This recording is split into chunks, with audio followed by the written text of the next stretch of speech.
2026 మనలాంటి middle class లాంటి మీలాంటి నాలాంటి మనందరి లాంటి మిడిల్ క్లాస్ ఫ్యామిలీ అందరికీ ఇయర్ అనేది చాలా పెనుభారంగా మారబోతుంది. ఎందుకు అంటున్నాను అసలు ఎలా అంటే మనం స్టాటిస్టిక్స్ చూసుకున్న ఫ్యాక్ట్స్ చెక్ చేసుకున్న మనలాంటి మిడిల్ క్లాస్ వాళ్ళకి పేద వాళ్ళకి అసలు ఇయర్ అనేది చాలా పెను భారంగా మారబోతుంది.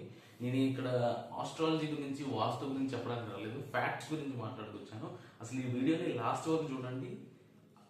ఒక 35 years లోపున్న వాళ్ళకి స్కిల్స్ లేకపోతే జాబ్స్ అనేవి క్రియేట్ అవ్వట్లేదు ఈ 2026లో. అసలు వాళ్ళకి ఎటువంటి స్కిల్స్ నేర్చుకోవాలి, మనం ఎటువంటి ట్రాప్స్లో పడద్దు, మనం ఫైనాన్షియల్గా ఎటువంటి డిసిప్లిన్స్ నేర్చుకోవాలనేది ఈ వీడియోలో డిస్కస్ చేద్దాం. హలో ఎవరోన్, ఐఎమ్ నసీర్ బాబా. మీరందరూ చూస్తున్నారు అన్ఫిల్టర్ బై నసీర్ ఛానల్.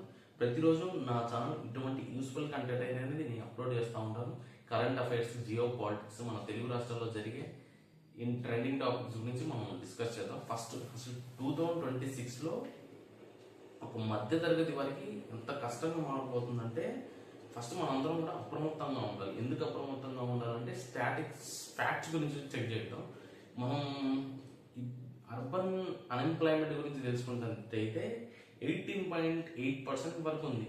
ఎప్పుడు అర్బన్ అన్ఎంప్లాయ్మెంట్ రేట్ అంటే పట్టణ నిరుద్యోగ రేటు అనేది 18.8% వరకు ఉంది. అంటే మీరు ఒక నిరుద్యోగాన్ని గురించి తెలిసా ఉంటుంది. నిరుద్యోగం అంటే ఏంటి? మనకు ఉద్యోగం లేనప్పుడు మనం నిరుద్యోగంలో ఉంటాం, మనకు డబ్బు సంపాదన ఉండదు, మన వల్ల సమాజానికి కూడా ఎటువంటి యూజ్ ఉండదు, దాన్ని నిరుద్యోగం అంటాం. ఇంకేంటి, ఇండియాలో 65% మంది కూడా 35 years లోపు వాళ్ళు ఉన్నారు జాబ్ లేకుండా. పాపం జాబ్ వాళ్ళకి ఎప్పటికి కూడా జాబ్ లేదు, కేవలం డిగ్రీ మాత్రం ఉంది కానీ జాబ్ లేదు. అటువంటి వాళ్ళు 65% ఉన్నారు. షాకింగ్ విషయం ఏంటంటే 3.4% అంతా కూడా చదువు లేని వాళ్ళు జాబ్ చేస్తూ ఉంటే 29.1% మంది కూడా చదువున్న వాళ్ళు, డిగ్రీ కలిగిన వాళ్ళు, వారు ఏదో ఒక స్కిల్ లేని వాళ్ళు జాబ్ లేకుండా వాళ్ళు నిరుద్యోగంలో మగ్గిపోతున్నారు. కేవలం దీన్ని మనం ఏమనుకోవచ్చు అంటే వాళ్ళు స్కిల్ నేర్చుకోలేదు అనొచ్చా, లేదా మన ఎడ్యుకేషన్ సిస్టమ్ ట్రాప్ అనుకోవచ్చా, లేకపోతే మన గవర్నమెంట్ ట్రాప్ అనుకోవచ్చా? ఏ ట్రాప్ ఇంకా మీరే చెప్పాలి, నాకు కామెంట్ బాక్స్లో కామెంట్ చేయండి. ఎందుకంటే కాంట్రవర్షియల్గా కాదు, ఫ్యాక్ట్స్ చెక్ చేయడానికి వచ్చాను ఇక్కడికి. అంటే ఇంకేంటి అంటే ఏఏ ఉద్యోగాన్ని క్రియేట్ చేస్తుంది. అందరూ ఏమంటారు, ఏఏ ఉద్యోగాన్ని తీసుకెళ్తుంది అని క్రియేట్ చేయదు. అంటే మనం ఏ టూల్స్ ని కరెక్ట్ గా వాడితే, ఏ క్లౌడింగ్ గురించి మనకు తెలిస్తే, ఆటోమేషన్ గురించి తెలిస్తే, ఏ వల్ల ఎన్ని యూజెస్ ఉన్నాయి, ఏ వల్ల ఎంత డబ్బు సంపాదించవచ్చో మనందరం కూడా ఇక్కడ గమనించవచ్చు. కంపల్సరీ మీ అంతా ఏ క్లౌడింగ్ గురించి సెర్చ్ చేయండి, ఏ మిషన్ గురించి సెర్చ్ చేయండి, క్లౌడ్ కంప్యూటర్ గురించి సెర్చ్ చేయండి, ఏ టూల్స్ గురించి సెర్చ్ చేయండి, ఆటోమేషన్ గురించి ఒకసారి గూగుల్లోకి వెళ్ళి సెర్చ్ చేసి చెక్ చేయండి దీనివల్ల ఎంత యూసేజ్ ఉందో. ఇంకేంటి అంటే ఫస్ట్ ఇప్పుడు ఇదంతా మనకి ఎలా తెలుస్తుంటే, ఒక అమీర్పేట, దిల్సుఖ్ నగర్, అంటే మన హైదరాబాద్ సిటీలో ఉన్న అమీర్పేట, దిల్సుఖ్ నగర్ వెళ్ళి మళ్ళీ మనం ఒక 1 year అక్కడ మన టైంని స్పెండ్ చేసి తెలుసుకుంటే తప్ప ఈ స్కిల్స్ అనేవి అక్కడ తెలుస్తున్నాయి. కానీ అదే మన యూనివర్సిటీలో మనం తీసుకున్న డిగ్రీ, అంటే ఏదైనా లైక్ డిగ్రీ కానివ్వండి, బీటెక్ కానివ్వండి, అక్కడ నేర్చుకుంటున్నాం కదా, అక్కడ ఎవరు చెప్పలేదే ఏటా 15 లక్షల మంది పాస్ అవుట్ అవుతున్నారు. అంటే దాంట్లో ఎంతమంది జాబ్స్ వస్తున్నాయి? ఓన్లీ 10% పీపుల్కి మాత్రం వస్తున్నాయి. అంటే ఒక 1500 మందికి అనుకోవచ్చు. 15 లక్షల మంది పాస్ అవుట్ అయితే 15,000 మందికి కానీ 1500 మందికి కానీ జాబ్స్ అనేవి క్రియేట్ అవుతున్నాయి. ఇంకా ట్రాప్ అనేది ఎక్కడుంది ఇంకా మీరే అర్థం చేసుకోవచ్చు. విద్యా విధానంలో ఉందని కంపల్సరీ మీకు అర్థమైపోవచ్చు. ఇంకేంటి అంటే ధనవంతులుగానే అయిపోతున్నారు, పేదవాళ్ళు, మధ్యతరగతి వాళ్ళు ఇంకా అలానే ఉంటున్నారు, లేకపోతే దిగజారిపోతున్నారు. అంటే దీన్ని ఏమంటాం అంటే కే షేప్డ్ రికవరీ అని అంటాం. కే షేప్డ్ రికవరీ అంటే ఏంటి అంటే ధనవంతులుగానే అయిపోతున్నారు, పేదవాళ్ళు, మధ్యతరగతి వాళ్ళు అక్కడే ఉంటున్నారు, లేకపోతే కిందికన్నా వెళ్ళిపోతున్నారు. మన ఇండియాలో 1% పీపుల్ దగ్గర 40% సంపాదన ఉంది. అసలు ఈజ్ రియల్ ఫ్యాక్ట్. ఎందుకంటే 100 కోట్లలో ఒక మనిషి దగ్గర 40 కోట్లు ఉన్నాయి. అంటే 100 కోట్లలో 100 మంది దగ్గర ఉన్న డబ్బు ఒకే మనిషి దగ్గర 40% డబ్బు ఉంది. ఆ డబ్బు వల్ల అతను మంచి చిల్ లైఫ్ ని లీడ్ చేస్తాను. నేను ఒక వీడియో కూడా అప్లోడ్ చేశాను, మీరు ఒకసారి చెక్ చేయండి నా ప్రొఫైల్లోకి వెళ్ళి. డబ్బున్న అంటే ఒక 1 crore ఉంటే మన ఇండియాలో మన లైఫ్ ఎలా ఉంటుంది, అలాగే మన ఫారెన్ లో లైఫ్ ఎలా ఉంటుందని ఒక వీడియో చేశాను. నేను పక్కన లింక్ పెడతాను, ఒకసారి మీకు కంపల్సరీ చెక్ చేయండి. అసలు వాళ్ళ లైఫ్ గురించి మీకు తెలిసిపోద్ది. ఇక మధ్యతరగతి వాళ్ళ జీతాలు అంటే వాళ్ళ శాలరీస్ పెరగడం లేదు కానీ వాళ్ళ స్పెండింగ్స్ పెరుగుతున్నాయి. అంటే వాళ్ళ లైఫ్ స్టైల్స్లో పాపం రోజువారీ ఖర్చులలో దినసరి ఖర్చులలో స్పెండింగ్స్ అనేవి పెరిగిపోతున్నాయి. ఇంటి అప్పుల్లో వీళ్ళందరూ కూడా ఇంటి అప్పుల్లో జీడిపిలో 32.3% చేరాయి. వీళ్ళ అప్పులన్నీ కూడా ఆస్తులు కొనడానికి కాకుండా ఈఎంఐలు, హాస్పిటల్ బిల్స్, రోజువారీ ఖర్చులకు మాత్రమే ఈ అప్పులన్నీ క్రియేట్ చేస్తూ ఉన్నారు వీళ్ళు. ఇంకేంటంటే ఒక హాస్పిటల్ ఎమర్జెన్సీ వస్తే, ఒక మెడికల్ ఎమర్జెన్సీ వస్తే అతని దగ్గర ఉన్న సేవింగ్స్ అన్ని అయిపోతాయి, కొలాప్స్ అయిపోతే ఇంకా ఫ్యామిలీ కూడా పాపం కొలాప్స్ అయిపోతుంది. వాళ్ళ దగ్గర సరిగ్గా తినడానికి తిండి కూడా ఉండని స్థితిలోకి వాళ్ళు వెళ్ళిపోతారు.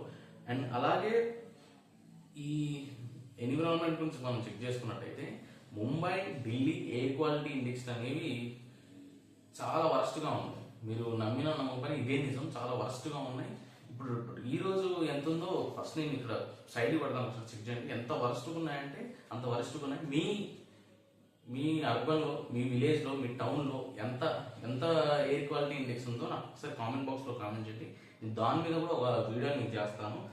భూగర్భ జలాలు ప్రతి ఏటా తగ్గిపోతున్నాయి. మీరు ఇంకా నమ్మర్లే కానీ ఇండియా యొక్క స్థానం 120, ఎన్ని కంట్రీస్కి 122 కంట్రీస్కి భూగర్భ జలాల స్థానంలో 120 కంట్రీస్ అంటే లీస్ట్ చాలా చాలా చాలా హైయెస్ట్ పొజిషన్లో ఉంది మన కంట్రీ. అక్కడ హైయెస్ట్గా ఉంది. అది ఇంకా ఎక్కిందా? ఎక్కాలి. మీరు ఎక్కితే తప్ప నీరు అనేది మన ప్రాథమిక హక్కు, మన ప్రైమరీ రూల్. అది నీరని మనం ఏం చేస్తామో కొనుక్కొని తాగుతున్నాం. రేపటి రోజున గాలి కూడా కొనుక్కొని వెళ్తాం. చూడండి, అది మాత్రం కంపల్సరీ జరిగే ఇష్యూనే. అండ్ మానసిక ఆరోగ్యం, మెంటల్ స్ట్రెస్ అనేది ఈ సోషల్ మీడియా వల్ల చాలా ఇదైపోయింది. ఎవరికి? యువతకి. వీళ్ళు ఏమనుకుంటున్నారు? Comparison life. ఒకటి ఇన్స్టాగ్రామ్లో వెళ్ళి ఒకటి దగ్గరికి వెళ్ళి స్టోరీ పెడితే అబ్బా నేను కూడా అక్కడికి వెళ్ళాలి, నేను వెళ్ళలేకపోతున్నాను, నేను ఇక్కడే మగ్గిపోతున్నాను అనే ఒక థాట్ని తను క్రియేట్ చేసుకొని ఒక 5 మెంబర్స్లో 1 మెంబర్కి ఈ సిచ్యువేషన్ ఏర్పడి యాంగ్జైటీ, స్ట్రెస్లోకి వెళ్ళి డిప్రెషన్లోకి వెళ్ళి సూసైడ్ చేసుకొని చనిపోయే వాళ్ళు కూడా చాలా మంది ప్రెజెంట్ రోజు ఒక వ్యక్తి ఈ థాట్లో ఉంటున్నారు. అప్పుల్లో మునిగిపోయి చనిపోయే వాళ్ళు కూడా చాలా మంది ఉంటున్నారు. ఇంకేంటి, సోషల్ మీడియాలో ఇతరుల జీవితాలతో మనం కంపేర్ చేసుకుంటున్నాం. దానివల్ల కూడా ఇది అవుతుంది. 30 years లోపు ఉన్న వాళ్ళందరూ ఏమనుకుంటారంటే ఒక కార్ తీసుకోవాలి, ఒక ఇల్లు తీసుకోవాలి, నాకు ఇది గోల్ అనుకుంటాం. కానీ ఈ జనరేషన్కి ఎలా ఉందంటే, ఈ టైంకి ఎలా ఉందంటే అదొక స్ట్రెస్ బస్టర్ లాగా అయిపోతుంది. అంటే తీసుకోకపోతే ఇంకా సమాజం మనల్ని చిన్న చూస్తుందేమో అనే ఒక మార్పుని వచ్చింది. ఎప్పుడైనా గుర్తుపెట్టుకోండి, సక్సెస్ అవ్వడానికి టైం అనేది ఉండదు. ఈ ఇయర్కి సక్సెస్ అవుతావు అని చేసే పని మంచి పని. సక్సెస్ అంటే ఏంటి? మంచి డబ్బు సంపాదించడమా, లేకపోతే మంచి నువ్వు అనుకున్న వాటిని మనం తీర్చుకున్నప్పుడే సక్సెస్. ఎక్కువ డబ్బు సంపాదించడం అంటే సక్సెస్ కాదు.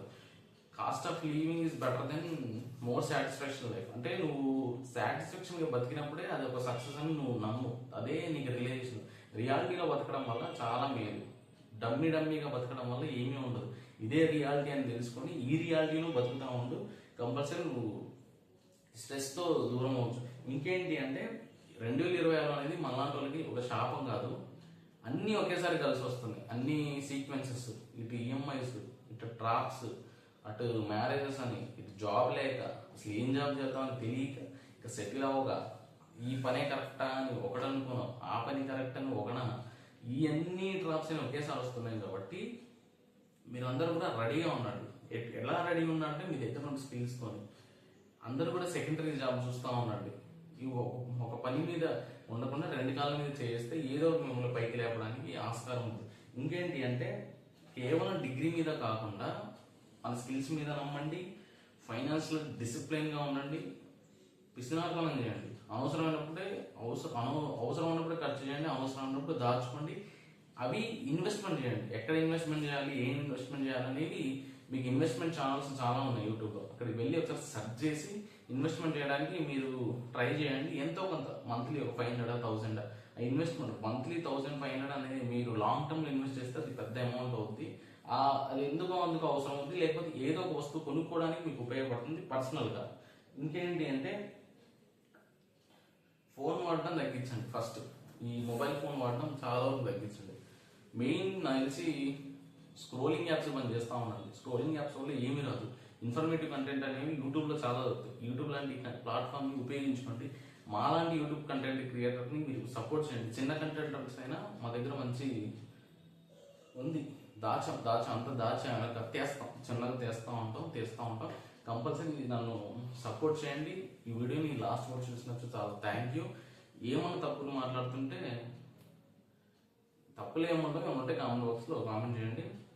ప్రతిరోజు నా తరపు నుంచి ఒక వీడియో మీకు కంపల్సరీ వస్తుంటా ఉంటుంది. మీరే నన్ను ఇన్స్పిరేషన్ చేస్తూ ఉన్నారు రోజు వీడియోస్ చేయడానికి. కొంచెం లైక్ చేయండి, సబ్స్క్రైబ్ చేయండి, మీ ఫ్రెండ్స్ అండ్ ఫ్యామిలీ అందరికీ షేర్ చేయండి. రేపటి వీడియోలో మళ్ళీ కలుద్దాం. Thank you. See you tomorrow. By.